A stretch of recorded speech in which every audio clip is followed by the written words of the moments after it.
Welcome to Seth's Daily Podcast here on Nighthawk Radio. To listen to Nighthawk Radio, go to nighthawk-radio.com.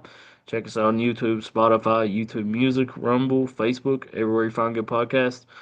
How you doing tonight, Harvey? I'm doing okay. You're still doing okay? Yeah, well, yeah. Is it because you lost in fantasy football? Uh, Not doing too good. uh, Oh well. hey man, I took an L, so it's all good. That's what's gonna happen in fantasy football and in Oh, football period. Anyways, we're blessed enough to have a guest all the way from Indiana, singer John Crouch. How are you doing tonight, sir? Pretty good, man. How are you doing? I'm doing pretty good, man. The Cleveland Browns won, so that helps me out a little bit.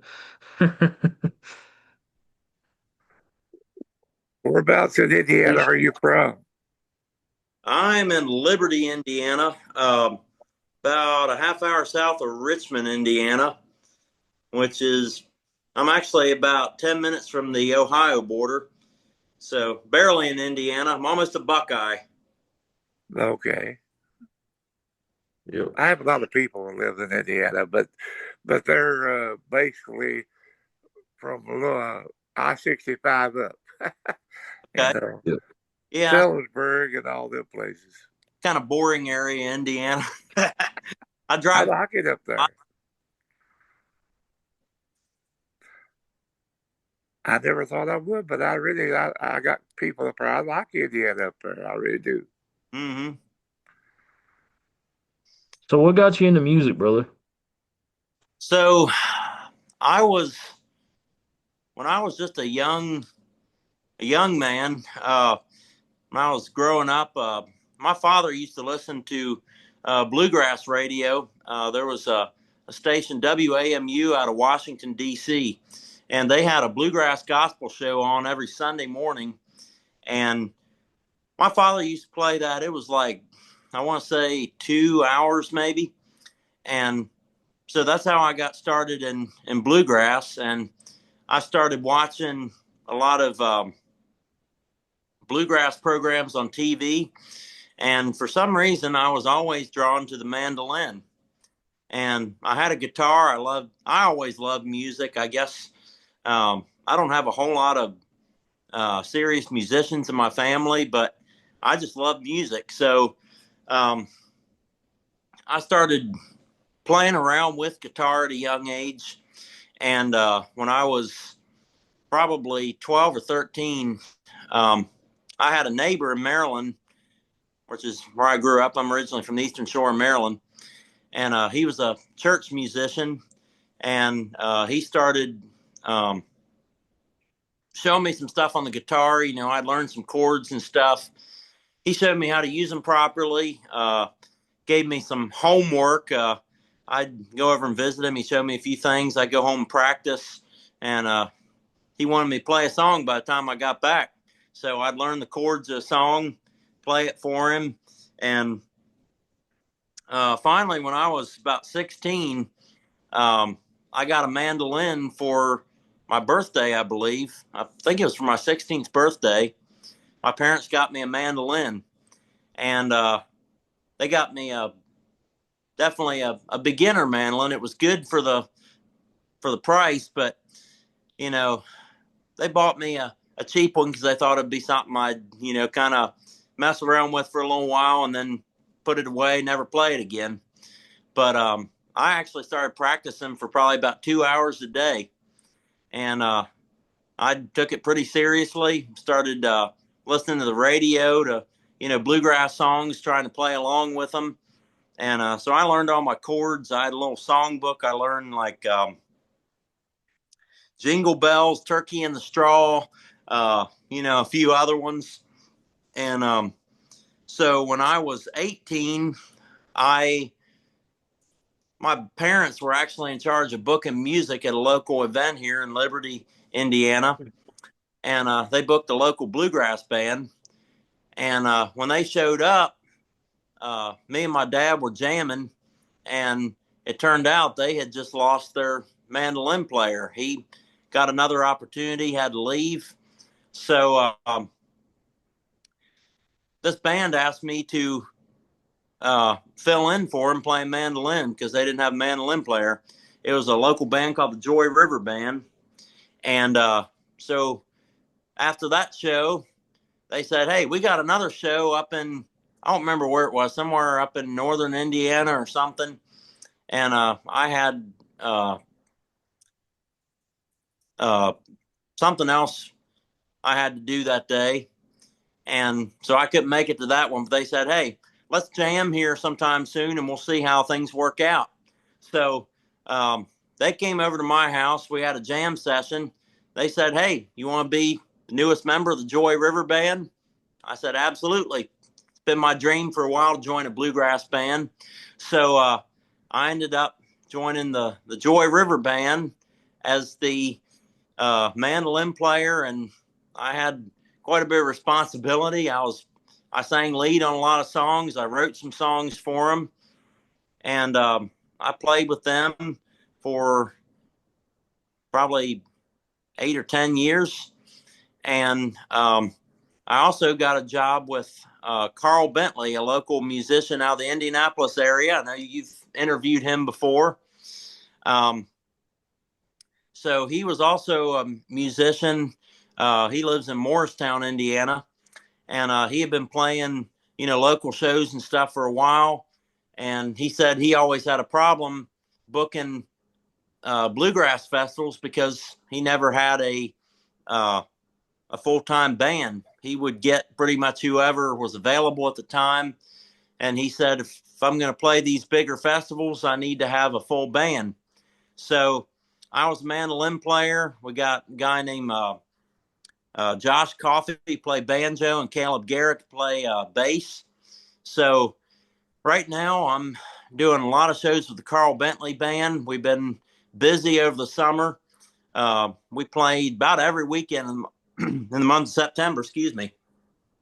And we're already getting booked into 2026. We got a few shows in February. So I also started writing songs on the side. I've written a handful now, and I play solo country on the side too. I just love music. When I'm not playing music, I'm usually either listening to music, writing music, or thinking about music. So, yeah, I don't know. I guess I got some DNA trait or something. I'm a naturally musical person. And Carl Bentley, he's actually from Pike County, Kentucky. Yep. Floyd County. Oh, Yeah. my bad. Floyd County. Grew up in Floyd County and ended up moving up here later on. So, yeah, he's a good old Kentucky guy. Floyd County's probably about 40 minutes from me. Mm-hmm. It touches Knott County, though. Yep. Yeah, I didn't realize when I was talking to him one day. I've actually been to Floyd County. I was coming back from Virginia. I also played with a guy named Tim Coffey out of the Indianapolis area. We played a show down at Ralph Stanley's festival down in Virginia, in the western part of Virginia. And coming back one night, I remember or driving down there, I had to stop at Walmart, get some food. First Walmart I seen was in Prestonsburg. So they got a cute little Walmart there. It's pretty much in the side of a mountain. And I remember going to that Walmart. It was probably the smallest Walmart I've seen. Wasn't much bigger than like a big Dollar General or something. But I got what I needed. It's a nice area down there. I appreciate that, man. It is a beautiful area for sure. Yeah. Harvey, you got any questions for Uh, me? if you played, you say you played at a Ralph Stanley festival. Yeah. Uh, Right. did you have you played with more bluegrass people that's played there? Have you met a lot of some that you like? That you say you looked up to. You like to hear them like. You remember, when I was growing up, my favorite was Jim and Jesse McReynolds. Mm-hmm. I mean, I loved what I listened to Jesse McReynolds play that band. Yeah, I Oh, mean, you're right up my alley. But I love Rhonda Benson. I love to hear Rhonda Benson, and Doyle Lawson, Quicksilver, all oh, them. Oh man, I mean, have you met any of them? Some of them, I anybody like that? I have met Rhonda Vincent. I've I've met just about everybody who's played in Doyle Lawson's band except Doyle Lawson. I've never gotten to meet him yet. I've seen him live several times. Never got the chance to talk to him yet. So Doyle Lawson and Quicksilver were probably one of my biggest inspirations growing up as far as music. I grew up listening to Doyle Lawson and Quicksilver. In fact, I would say probably one of the reasons I was so drawn to mandolin is because Doyle Lawson played mandolin. And so, yeah, they were always big heroes of mine. I know Jason Berry that played fiddle with Doyle Lawson for, I want to say 7 or 8 years. I know, let's see, I met Mike Rogers. He played with Quicksilver in their later years. Let's see. Yeah, there's a few others I've met too. I've met Rhonda Vincent a couple What times. I hung what out. about Blue Highway? What about Blue Highway? I love Blue Highway. Yes. So I have met. I'm pretty sure I've met all the members of Blue Highway. I've never gotten to really hang out or play with them, but I have met. I think all the members of Blue Highway. Of course, Rob Ikes recently left Blue Highway, the dobro player, and playing with Trey Hensley, the guitar player now, and they've got a really good duo going. So yeah, I've gotten to see Blue Highway a couple times. They put on an awesome show. I love Blue Highway. The biggest one I've ever listened to has ever played bluegrass has probably been Dave Evans. You've heard of him. I've seen him. He has played their festival over here. For Dave Evans is probably the biggest one I've seen. Yeah, Dave Evans is well, he's unfortunately passed away now. Yeah. Yeah, he definitely had some good music. Let's see. I think there was one of his songs I did. I can't even remember which one it was now, but One loaf of bread. It's a good one. I really like that. Pretty Green Hills he does. Oh yes. That's a good one. What about be proud of the gray in your hair? Yeah, yeah. I'm definitely approaching that time. I'll be able to identify with that here pretty soon if I don't lose it all first. I'll tell you what, you're right up my alley right now because I love bluegrass, especially bluegrass gospel.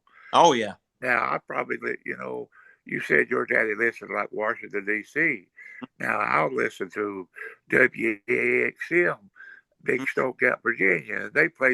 Sometimes they play 24 hours straight of bluegrass music. Oh yeah. I have heard of that station before. I don't think we could pick it up where I live. So I lived like on the Delmarva Peninsula in Maryland, and Washington D.C. was basically straight across the bay. So we could get some stations out of D.C. Some of the ones in Virginia, I don't think we could pick up. But of course, we're talking like been what, at least 15 years ago. So yeah, I'm 27 now, about to be 28, and this was back when I was about. I was probably about 7. So yeah, about 20 years ago. Yeah, I'm starting to feel my age here. Hey I man, 27's not old. I'm No, 27, bro. especially when Well, I'm 63. oh, and you think it's been 20 years ago. I was trying to think of how long ago it had been since I lived there and listened to that music. It's been like 20 years. So yeah, time flies when you're. I mean, the older you get, I guess the faster time goes. And I'm starting to notice that. I'll tell you one of my favorite bluegrass gospels is they were right over in Virginia. They called themselves the Virginia Cross Ties. Yeah, you've heard of them, the Virginia Cross Ties. You know They, what? I don't know if I have. I've probably seen them at some point before or heard them. I'll have to look them up. I wish you would. I mean, they flat out can sing the gospel. I'm telling you. Hmm. Yeah, I'll definitely check them out. Well, I need to check you out and see what kind of music, see how you all do with bluegrass gospel. Like I said, that's one of my favorites. Hmm. Yeah, I really appreciate that. Check us out, Carl Bentley Band. And then I have 4 songs out on streaming platforms now under John Crouch. Um, I released an EP with 3 songs. Um, I guess it's been 2 or 3 years ago now. And then around the first of this year, I released another single. The Fire Burns On. So yeah, I got 3 songs total out. I'm hoping to get back in the studio this winter and work on an album. So yeah, appreciate it. Check out my stuff and be watching for more. You just got done playing a festival solo, didn't you? Yeah, so I played the last solo show I played was over in Camden, Ohio, at their famous Black Walnut Festival. So that festival's been going on for, I don't know, probably 20 or 30 years at least. Um, it's a good little festival. That it's a small town over there. You know,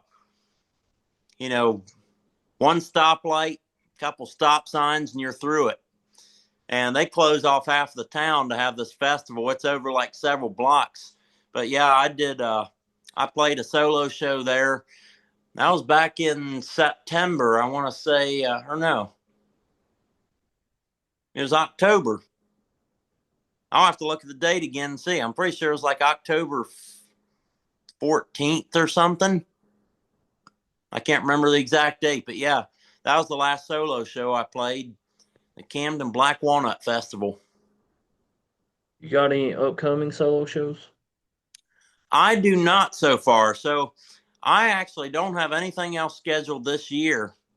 I'm hoping to get a few more through the winter. But next year, I'm going to be playing with the Carl Bentley Band. I think we got maybe a couple in January. And I want to say maybe 3 so far in February. Now, September is always the busiest month. September next year is filling up already. Uh, That's good though. we're playing, actually, I want to say, I'll have to check the schedule to be sure. I don't want to say anything be wrong, but I'm pretty sure we're playing at the Kentucky Opry again sometime next year. Um, we've got a few other festivals. We're playing at Jerusalem Ridge sometime next year. I think that's one of the September shows. That's Bill Monroe's home place. Um, so they have the Bill Monroe Festival up here in Bean Blossom, Indiana. Blossom Festival is the name of that, right? Yep, yeah, we played it. We played at Bean Blossom this year in September. So that's always an awesome experience. I played there once or twice before. I always love playing at Bean Blossom. That's definitely a good festival to be playing at. You know what? You just need to keep it up because you need to keep going what you're doing because you never know. We may see you on Nashville somewhere because, hey, that's how Ricky Skaggs and Keith Whitley got their start Oh yeah, by doing all that. Then Ralph Sandy found them, you know. I've met Ricky Skaggs before too. Yeah, he's a nice guy. Yeah, Did I you ask hated. him for advice? Yeah, What's that? Did you ask him for any advice? I only got to talk to him briefly because I think I waited probably almost a half hour to meet him. It was a Bean Blossom actually. First time I went there. He was the headliner that night, and I didn't really get a chance to chit chat with him much. I pretty much went up, told him how much I liked his music, took a picture with him, and yeah, that was about it. But yeah, I'm definitely hoping to meet him again someday. Be awesome if I catch him sometime where I can actually play with him. That'll definitely be a dream come true. did his wife sing with him? Was his wife there with him, sang with him?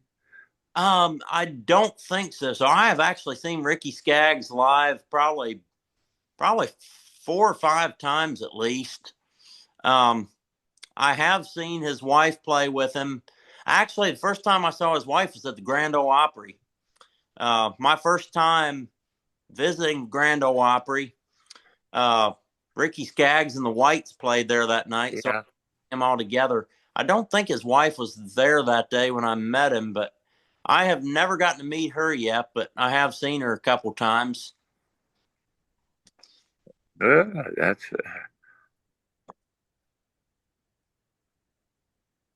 Harvey, is that one of your crushes? no, no. You want to know? You want to know a story behind Ricky Skaggs? Yeah, go My ahead. uncle, my uncle went to Pikeville, and he played basketball. Guess who his the homecoming queen? Guess who his the homecoming queen? He escorted Ricky Skaggs' mommy at Oh, Pikeville College. That's back in the 50s. So yeah, and he went to Pikeville with Ricky Skaggs' dad and mom. oh, that's awesome. Yeah,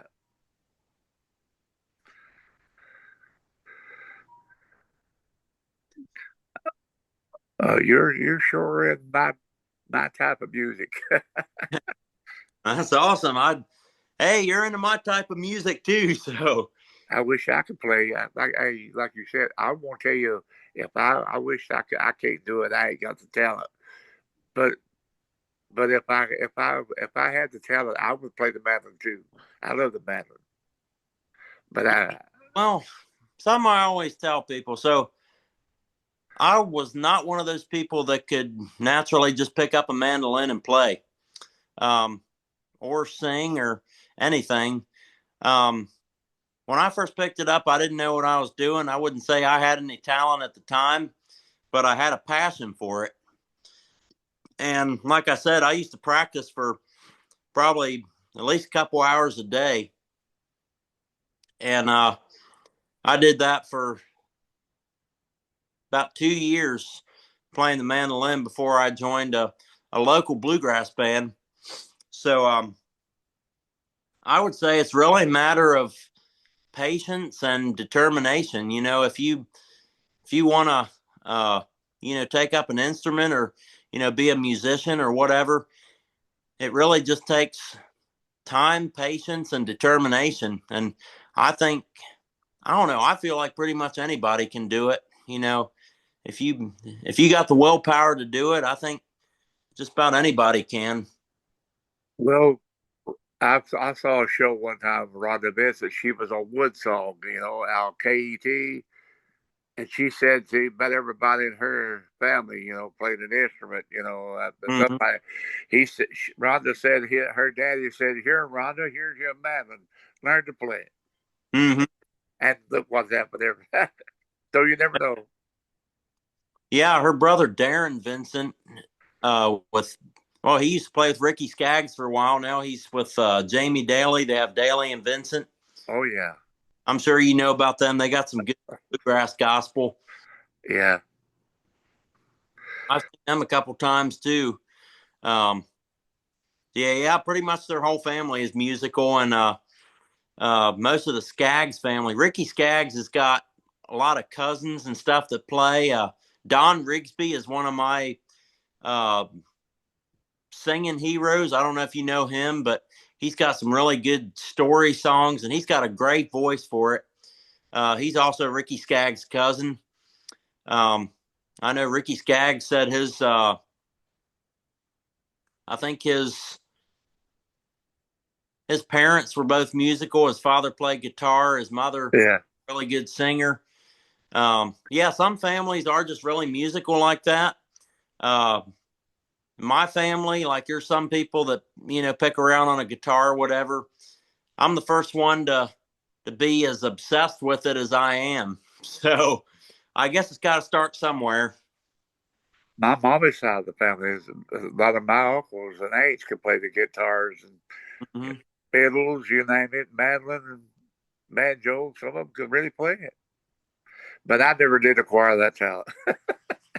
Yeah, you did. You're great at playing the banjo.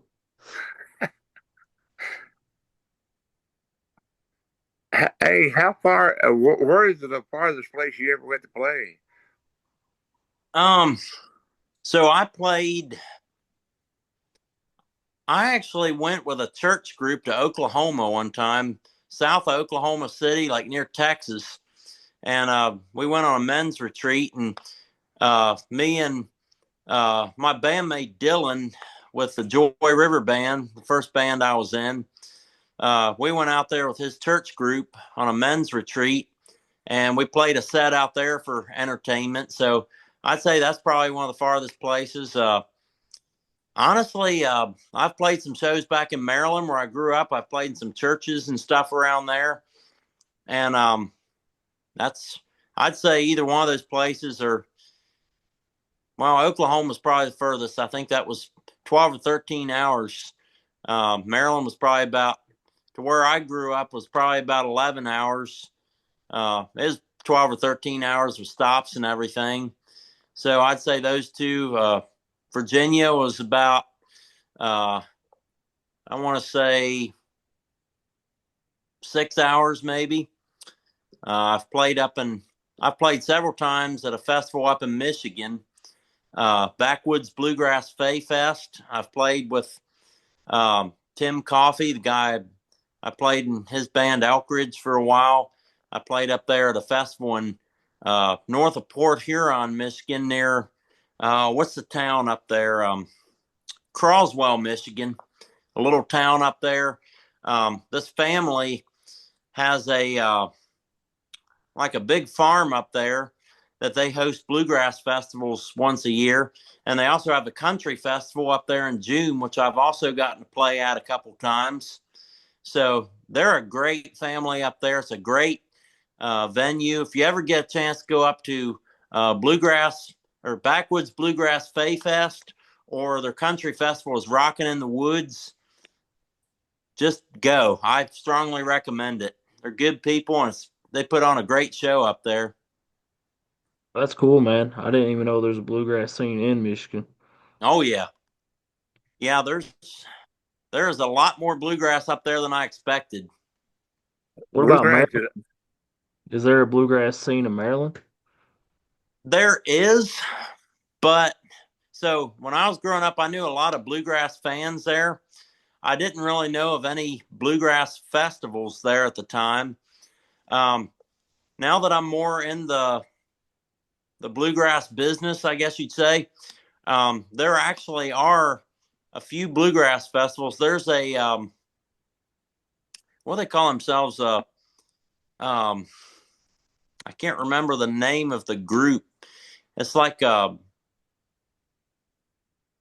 is it? Eastern Shore Bluegrass Association or something like that.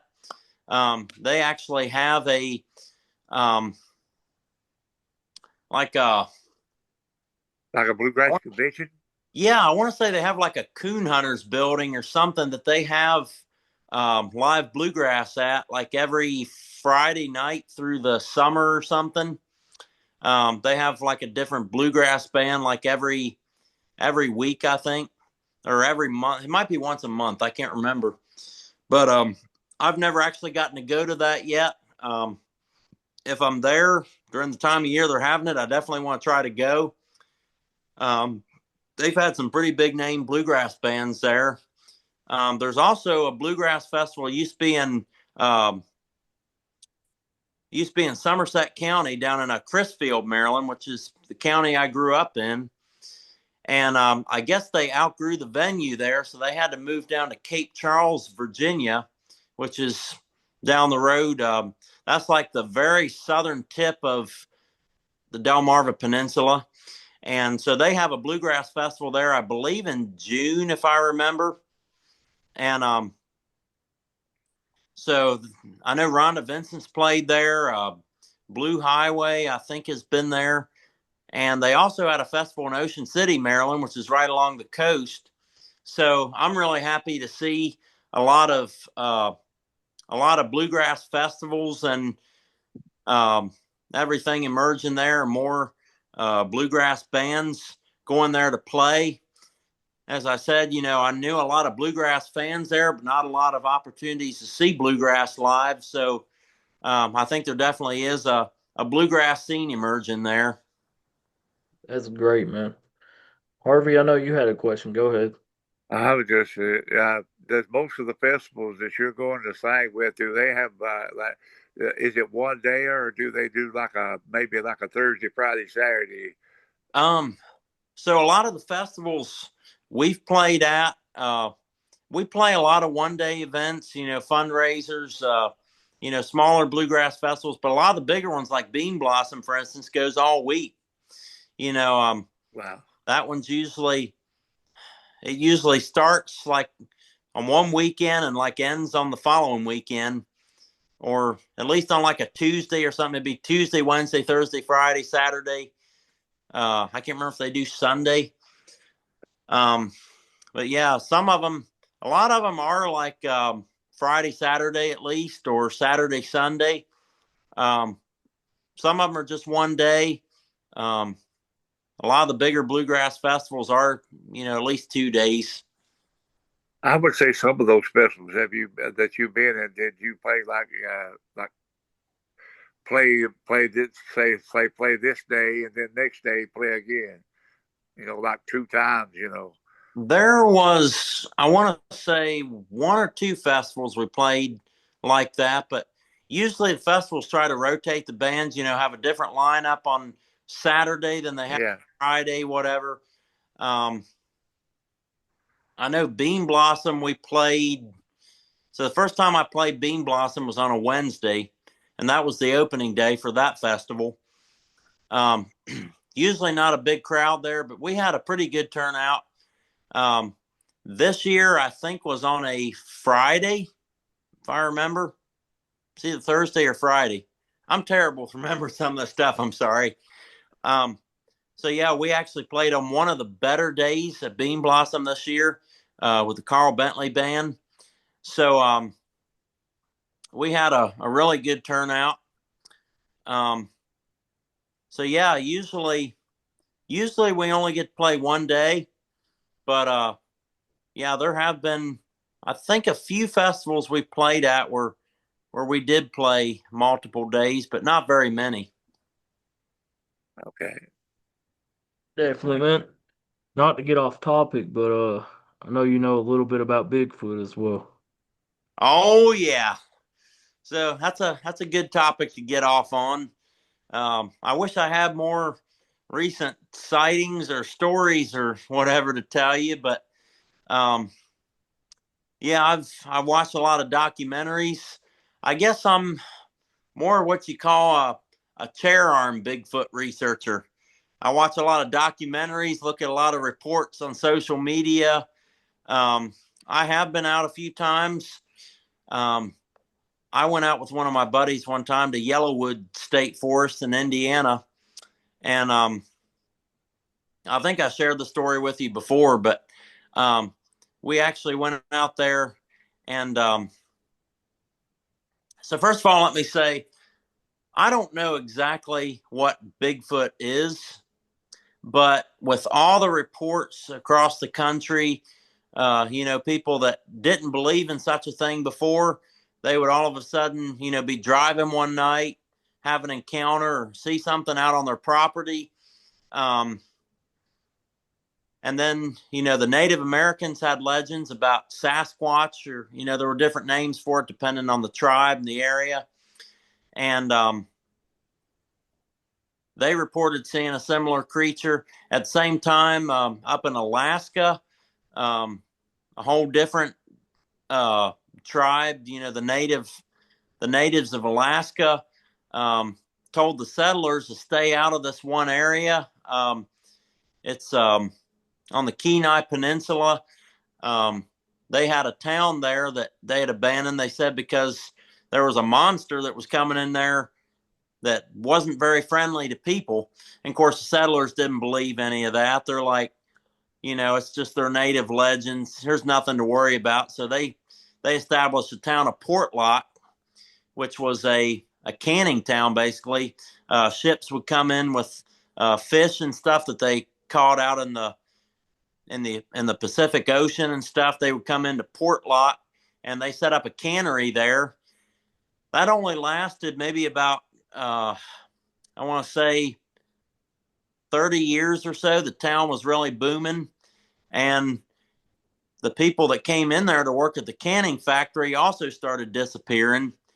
And I believe the place was established in like the 1940s the early 1900s really got uh, producing in the 1920s. A lot of people started moving in. By the 1950s, the whole town was abandoned because over 30 people had gone missing. Some of them were never found. Some of them, they found parts of their bodies torn apart. It was pretty bad. So, and at the same time, over in like the Himalayan mountains in Asia, the locals there reported seeing, um, what they called the Yeti or abominable snowman, which is basically the same thing. A lot of them said it was white, you know, which would make sense if their bodies like adapted to like the snow and everything there. Um, so all of these people, I mean, there's been thousands of reports over, you know, for hundreds of years. If you consider the fact that there's thousands of reports across multiple uh, continents, I would even say, people that have never really even had contact with each other, there's probably something to it. I agree with you, man. I've interviewed thousands of different people that have seen Bigfoot and Bigfoot researchers. Mm-hmm. I mean, dude, I've did so many interviews on Bigfoot, and if you want to include the people that I've also met at festivals and stuff like Bigfoot festivals, I've Mm-hmm. definitely talked to at least 1,000 people Oh yeah. about Bigfoot easily, man. And all of them have different stories, Mm-hmm. so there's definitely something going on because all these people are not gonna just say they've seen something and just lie about it, man. I mean, you'll find a small percentage of people that will lie about seeing Bigfoot, but Right. I believe majority of the people actually seen something. I don't know if it was Bigfoot, but they've seen something Yeah. because they wouldn't just tell their story. What do they have to gain by Mm. saying that they've seen Bigfoot? Nothing. They get made fun of and everything in the world for saying that they've seen Bigfoot. That's why a lot of them choose to remain anonymous. I mean, you can find a lot of reports online, but a lot of them you really got to dig. I've personally, so that's a subject that I'm kind of interested in, and I've talked to a lot of people about it. Of course, You've talked to Greg Yost, ain't you? what's that? You've talked to Greg Yost, haven't you?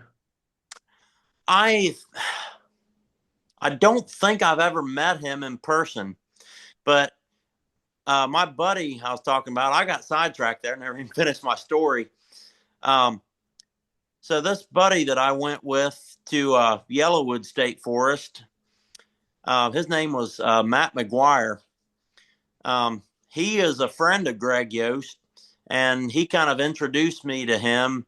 I'm friends with him on social media. I don't think I've ever met him in person, but so the story I was getting at was me and Matt went out to Yellowwood State Forest a couple times. One time we were out there, we seen some like tree structures. I actually have some pictures still on my phone somewhere of some like teepee shaped tree structures that we found.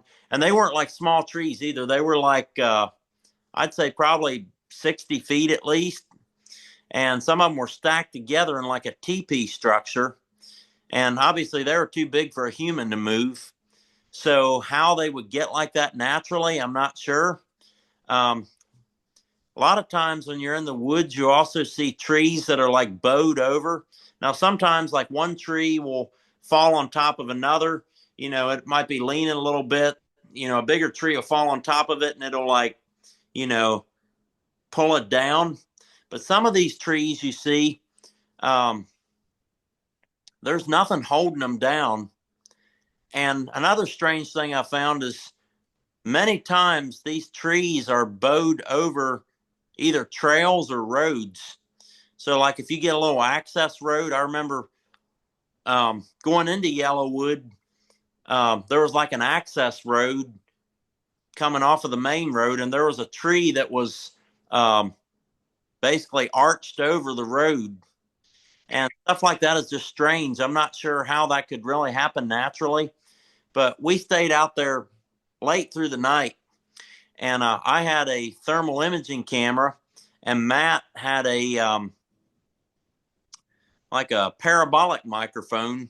He was so I was scanning, with the thermal after dark. You couldn't really see anything, but I was just scanning around on thermal, and he had his parabolic microphone, and we were scanning around. He actually has a not a podcast. He has a YouTube channel, Bigfooting Indiana. So y'all check that out too while you're at it. Um, so we were recording an episode for his YouTube channel, and I was like, I don't remember if we had the cameras running at the time. He was doing like some interviews and stuff. I don't think we actually caught this on camera, unfortunately. But he was scanning out the woods with his parabolic, and he said, "I hear something off that way." So I started scanning. I'm like, "Yeah, there's something back in the trees. It's like a bright spot. Obviously an animal. I couldn't tell what kind it was, but he was scanning, with his headphones on, and all of a sudden he took his headphones off and said, "Did you hear that?" I was like, "I heard a little something back there. It sounded like something like crashing through the woods." And he said, "Yeah, but over the parabolic, I heard it sounded like it was like mumbling, like making like literally a voice, and it sounded like almost gibberish talk right before it got up and ran off." I was like, "Yeah, I saw it on the thermal. It looked pretty big, but I couldn't actually hear anything without the parabolic microphone." So that was one experience. It was uh, definitely an interesting experience. And like I said, we found a whole bunch of tree structures and everything out there. So for anybody in Indiana interested in Bigfoot, there's definitely some activity in Yellowwood State Forest. Definitely, man. I definitely appreciate you telling that story, man. And Yeah. Harvey, you got any questions before we end it? Uh, all I know about that is Just about music. It don't have to be about Bigfoot. uh, no, well, we don't know what's out there. We really don't know what's out there. Uh, I just want to tell him to keep up what he's doing, and I maybe I want to hear his music. And I'm a big fan of bluegrass and bluegrass gospel. That's awesome. I am too. So I'm sure you know the Isaacs. Oh yeah, I know all about them. So I went to see them. I've met them several times. Um, they're really good people, but I actually seen them probably about a month or two ago over in where was it? Lima, Ohio? No, wasn't in Lima. I can't remember the name of the town now. It was somewhere north of Dayton. That sounds like llama, yeah. That was Versailles. I knew I remember the name of the town. Versailles, Ohio, at the BMI Theater up there. Of course, they put on a great show, but I have actually gotten to hang out with the Isaacs a little bit. Um, yeah, they're great people. So, man, their harmony is just out of this world. One of my uncles know them real well, and one of my uncles. Do you remember? Well, they're not exactly bluegrass, but you remember when the Bishops? You've heard of the Bishops? Well, one of their first albums is dedicated to one of my aunts. Harvey, you're One of the forgetting first your albums. cousin too, man. Huh? Your cousin is Sturgill Simpson. Well, yeah, you know him, Sir Simpson. Wait a minute, your cousin is Sturgill Simpson? Not me, Yes, Harvey. my mom, my mother, and Sturgill Simpson's grandpa are first cousins. Wow, I like Sturgill Simpson. Yeah, that's Yeah, real. they was raised here. His grandpa was raised right here in Knott County where we're at.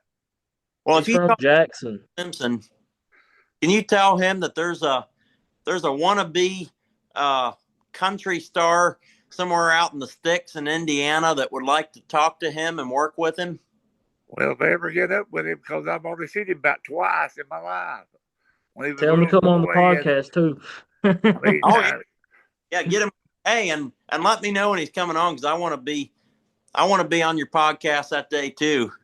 Yeah, I him. I wish I could, I mean, but like I said, I've only seen him maybe twice in my life, Well, because his daddy A was a cop, right? cop, and uh, and he helped a lot with Frankfurt at the Capitol, and He's I from guess they Jackson was though, ain't maybe he, raised Harvey? out in Frankfurt. He was born in Jackson though. Yeah, but yeah, Sturgill was, yeah. Yep, Sturgill was born in Jackson, Kentucky, probably about 50 some minutes from where we're at right now. hmm Me and Harvey. yeah, Sturgill's really good. Well, he's the one that got Tyler Childers on the kind of into the spotlight. Not much on Tyler, man. I don't really like Tyler's music. Or I like his older stuff. His newer stuff His is, voice is annoying, man. yeah. Personally, I like a lot of his older. I like his albums that Sturgill Simpson produced. I like Sturgill. Sturgill Simpson's very talented. hmm Yeah, I'm not just saying that because Harvey's kin to him or he's from Eastern Kentucky. He's just Oh, talented. Same thing with Chris Stapleton, man. Another Eastern Kentucky legend. He's very talented too. yeah, I remember we talked about that before. There's a ton of talents come out of that area, Kentucky, especially. Tyler Booth is up and coming. Tyler Booth. Yeah, I remember we talked about him last time. I looked him up. Yeah, he's really good. Have you Yeah. ever heard of Brittany Taylor? I I She's don't in know who it is. Nashville, I have. I and don't know then who there's it is. also Tyra Madison. I don't know who that is either. That's Robert Short's granddaughter. I think she's in Nashville too. Yeah, I am. I am not. Halfway to Hazard. Well, yeah, I know one of the halfway. Dirk Tolliver, yeah, He's from Knott County. Yeah. yeah. Halfway to Hazard is really good, man. hmm But Eastern You've heard their Kentucky, music before, I'm sure. well, he probably knows that US 23 is called the Country Music Highway. It's Yep. called that for a reason. Yes. Yep. We've had a lot of talent come out of Eastern Kentucky. hmm What's his name's from Sandy Hook? What's his name? I cannot think of his name now. Uh, I'm pretty sure. I mean, I know some, lesser known musicians from that same area, Kentucky. Well, Loretta Lynn, Patty Loveless, Tom T. Hall, the Judds, Billy Ray Cyrus. Yeah. Um, let's see who else from Sandy Hook. Uh, Keith Keith Whitley Whitley. was from Sandy Hook. Keith Whitley. I was getting Yeah, ready. he was from Sandy Hook. I don't think that's who you're thinking of, but yeah, Keith Whitley's from Sandy Hook. He's one of the best singers of all time. Oh yeah, good songwriter too. Well, did you know the Osborne brothers were from Leslie County? Yeah, not too far from us. I've never even heard of them. I can't lie. You ain't never heard of the Osborne brothers? Nah, Oh man. man, I mean, I'm not really into country and well, bluegrass they're like that. bluegrass. They were bluegrass. Yeah, I'm not into that kind of genre. I like Well, country a little bit though. I respect bluegrass, but it's not my genre. I don't think Seth ever heard Ruby. Oh, Ruby, don't take your love to town or something like that. Or Honey, are you mad at your man? You ain't never heard that. I've heard the Tennessee House teardrop Dogs. in. You're not into bluegrass, are you? Nah, I've heard the teardrop in by the Tommy Webb band. They're also out of I Knott County, know. Kentucky. I've heard of them. Yes. They're also out of Knott County. Yeah, yeah. Tommy, we actually played a show with Tommy Webb at Shriners Bluegrass Festival down there in is it Clay City, Kentucky? Uh, Oh, yeah, we played with Tommy Webb a couple times down there. Yeah, oh, tear he's very talented. song. Oh yeah. Um, yeah, I'll have to look up the Osborne brothers. I've never heard of them in my life. We might be too Oh young. man. No, I'm just kidding. I know I know you. I know. I met Bobby Osborne actually shortly before he passed away, and I got an autographed poster from him. So I'm definitely holding on to that. I knew you. I knew you knew him because he plays the mandolin. Yeah, never heard No, of his life. I know Ozzy Osbourne. Yeah, I don't know. They might be cousins or something. I mean, they're just a little different musically, but close enough. Close enough here. Man, I appreciate you being on, John. I appreciate you co-hosting Harvey. John, where can people find you on Facebook and YouTube and TikTok and all that? So I'm on pretty much everything by my real name, John Crouch, JONCROUCH. I don't know if that's the most marketable name, but it's my real name. So I started early on, and I never thought to come up with a stage name. So I just use my real name on everything. So you can find me on Facebook, Instagram, Snapchat, YouTube, Pandora, Spotify, Apple Music, wherever you wherever you find music, you should be able to find me on. If you find one that doesn't have me, send me a message on one of the ones that I am on and let me know because I should be on all of them. So if there's one I'm not on, I want to know about it. Definitely, man. Harvey, where can people find you at on OnlyFans? They found me here at the house. and Hey, you you crazy? you can find Harvey on OnlyFans. No. Uh, you can find Nighthawk Radio on nighthawk-radio.com. Check us out on Facebook, YouTube, Spotify, YouTube Music, Rumble, everywhere you find good podcasts. Check out Harvey Everidge on OnlyFans. Check out John Hey, Crouch on Buzz. YouTube, Facebook, everywhere you find good music at, man. I appreciate you, John. Everybody have a Thank good night and God bless.